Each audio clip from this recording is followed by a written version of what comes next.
Hello and welcome everybody to another StarCraft 2 cast by Glitch. Today, I'm going to be casting for you a best of 3 from the most recent ZOTAC Cup, and spawning here in the bottom right position of Antiga Shipyards as the Purple Terran.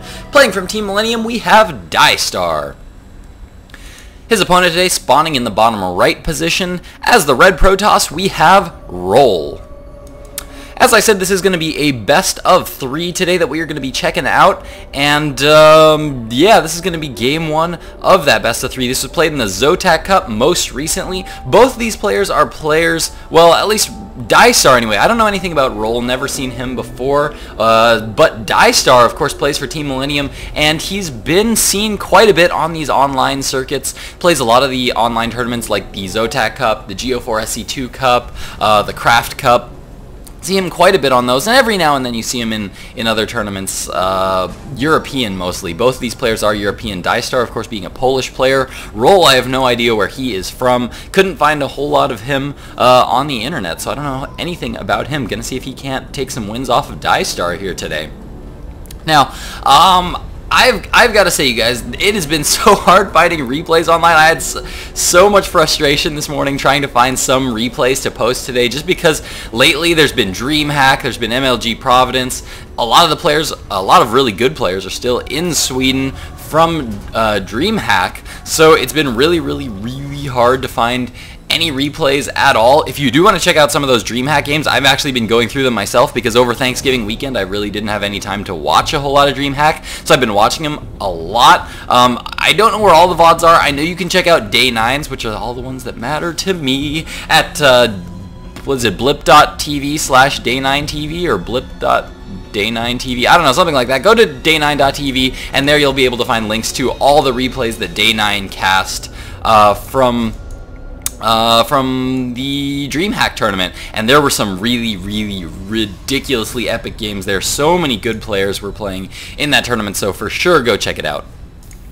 Roll is now popping up into the main of MhdieStar's base, seeing a very standard opening here from Terran right now. So far, Barracks went down, followed by a Refinery. Looks like it's going to be a Tech Lab, so we're most likely going to be seeing a Reaper expand here out of MhdieStar. That is a common opening right now for Terran against Protoss. Just try to get up that fast expansion. Pretty safe on this map on Antiga Shipyards. Getting up your natural expansion is fairly safe. This ramp isn't too hard to defend. A lot of Terran players will get down their fast expansion and then just throw down a bunker here and be able to get up some quick defense there and be able to defend that pretty well against most kind of early pushes. Roll so far has thrown down a gateway as well as his cybernetics core. Still hasn't thrown down his second gas, interestingly enough, so it looks like he might be going for an expansion here. He does have this one probe down here in position to throw down that expansion, and yes, it looks like it's going to be a 1-gate expand right after the cybernetics core, maybe. Yeah, there we go. There it is. One Stalker now coming out here for Roll, and it looks like he's going to try to get a little bit aggressive here, as this can be a very aggressive move here for Protoss. In this position, the next unit that comes out of this gateway actually is going to be very important in determining what exactly Roll is going to be doing. It looks like, oh, he started a sentry there, but it looks like he canceled it, so he's having a little bit of indecision there, exactly what he wants to do. And as we can see from MhdieStar, he did in fact go for that quick command center, followed by that bunker. Now we do have a Reaper moving across the map here, but the Stalker did manage to catch that Reaper before it got into the main, so it's going to try to zip around here and just check on that expansion. He does manage to see that expansion going down, and he's now going to pop into the main. See that another gateway is going down right now, as well as his second gas. Going to see that second gas timing, and he's going to know exactly what Roll has been going for. He's going to know that second gas is a little bit late, so he knows that he delayed that gas to get up this early nexus. That's kind of an interesting move there by Roll. Usually you'll either see players not get this gas at all, and then just get that nexus followed by gateway. Or you're going to see them get a couple of gas geysers up, start to get up some tech, maybe 3 gateways before taking their expansion. So Roll has done something a little bit in between-ish, where he's going to start to be able to get up that warp gate research a little bit quicker. He's going to get that 1 gas geyser, get up that warp gate research just a little bit quicker, and then throw down that nexus. So it's going to be a little bit safer of a build, not as economic as just going straight for that nexus. In the base of DieStar right now, he's managed to get up that second orbital command, still throwing down bunkers at the front because he wants to feel safe. Saw that early warp gate, saw the 3 gates coming up from his opponent, so he wants to be able to get up some defensive units, still just operating on 1 gas. This is something we're seeing a lot out of Terrans, just because, well, Marines are really, really good, and Marauders, if you want to start to train Marauders, do not cost that much gas. So it is possible to get away with only 1 gas geyser in the early game and then just devote all of your minerals into getting lots and lots and lots of SCVs with Marines and bunkers to defend the front, and this is going to be a very, very safe and extremely economic play here from DieStar. So we can see that DieStar going to be holding out here in his base for a little bit. Factory just now going down.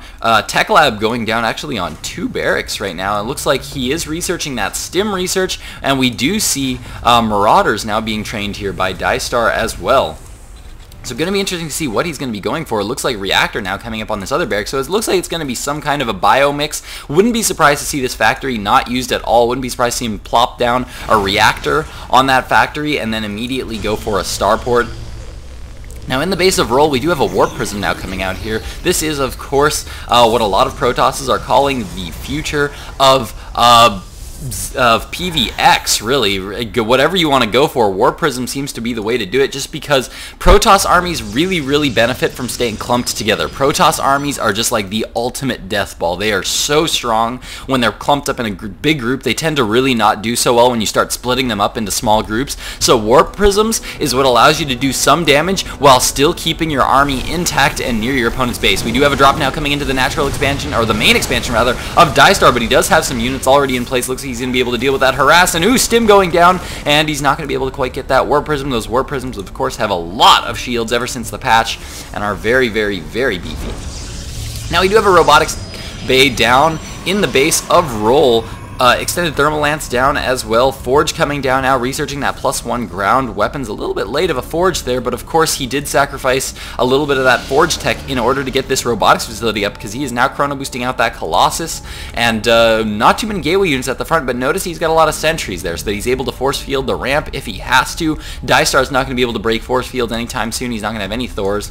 We do have this one factory moving across the map now, and as we suspected, he just used that factory to throw down that reactor. Now going to be plopping down those medevacs 2 at a time. Has these 3 barracks currently up and producing a lot of Marine Marauder for him. Couple bunkers at the front. Uh-oh, stimming back into the main as there is a Warp Prism harass going down in the main once again. This one Zealot has been dropped off their Roll, having a little bit of indecision there, but a couple of missile turrets going down there, and Roll is now just going to be able to pick up that Zealot and move away. So far, not too much damage dealt. So far, only 3 workers killed, but if we check out the units lost tab, that's more than Roll has lost. So far, Roll has only lost 150 resources worth of units, whereas DieStar has lost 300 resources worth of units. Not too big of a difference. Neither player is really sweating over any losses right now, but DieStar is salvaging his bunkers now, and he's now getting double upgrades here somewhere with 1 engineering bay. Where's the other engineering bay? We've got 1 engineering bay researching that infantry weapons. Oh no, that's combat shield. Combat shield, I'm sorry.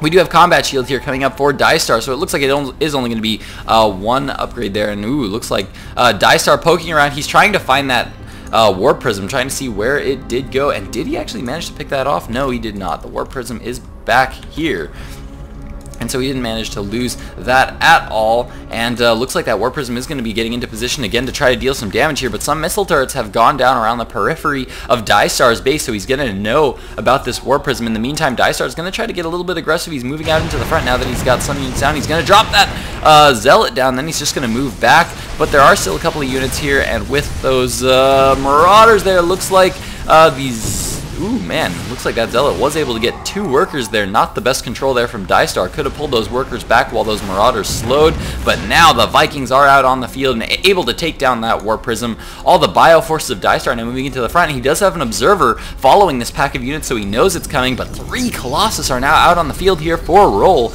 Got a bunch of Stalkers right now, still has those 3 sentries up as well, going to be warping in more and more Stalkers. Zealots are going to be less useful because what he's planning to do is force field some of those units in, trap them, and kill them off with those Colossus. Oh my god, drop going down in the main right now. I apologize, I almost missed that for going down, and they are going to be able to get quite a few worker kills, picking off some of the units here. 16 workers killed right now for DieStar, so that was an extremely useful drop there for DieStar. Units are positioned out in the front.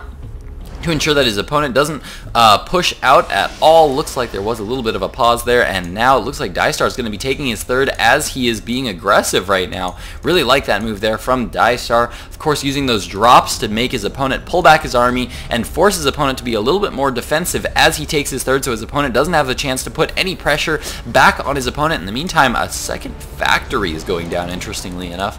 I think his first one might have been destroyed there by Roll, because he did have it out here in the front for a little while in that scouting position. Looks like Roll was able to pick that up, but now another factory is going down here for DieStar, and as well as more barracks now going down. Looks like the barracks count is currently up to 5 barracks, 2 with reactors, 3 with tech lab, as he is now mining fairly well on that third base. He's going to be able to support that all right, of course, with that starport, reactor starport as well.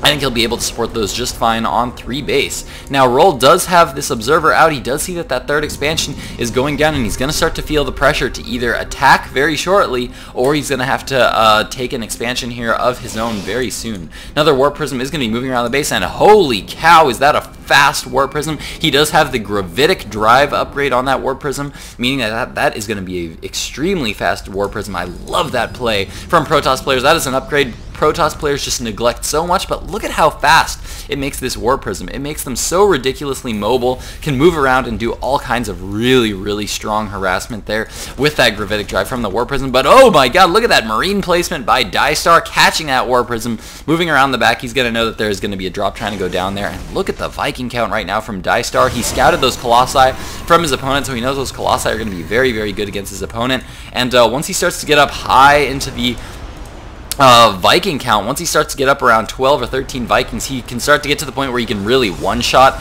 Colossi, and that's really where Terran wants to be. He is just now approaching max right now, 200 supply to the 142 supply of Roll right now, and here come the Vikings moving forward, trying to pick off those Colossi, dealing a lot of damage. One Colossi does go down. The units of DieStar now stimming in, trying to pick off some of those units as they kite back. These Vikings taking out all of the Colossi right now, and DieStar just rolling over the army of Roll right now. These units are currently +1/+1 in upgrades. The units of Roll are currently 2/2 in upgrades. Man, he really wanted to wait for that second armor upgrade. Didn't quite get it, but now the army for Roll is just not that big now moving forward, and oh my goodness, that Archon just is decimated by the forces of Roll. They just melt away that Archon, as now the forces of DieStar are now moving across the map. So many reinforcements. Looks like Roll is trying to do a little bit of harassment here in the back, but it does manage to get cleaned up, and the forces of DieStar are just a little bit too strong in the natural expansion of Roll. There is the GG from Roll, and we are now going to be jumping into Game 2 to see if Roll can push this game to a Game 3, so stick with me, guys. Game 2 in just a moment.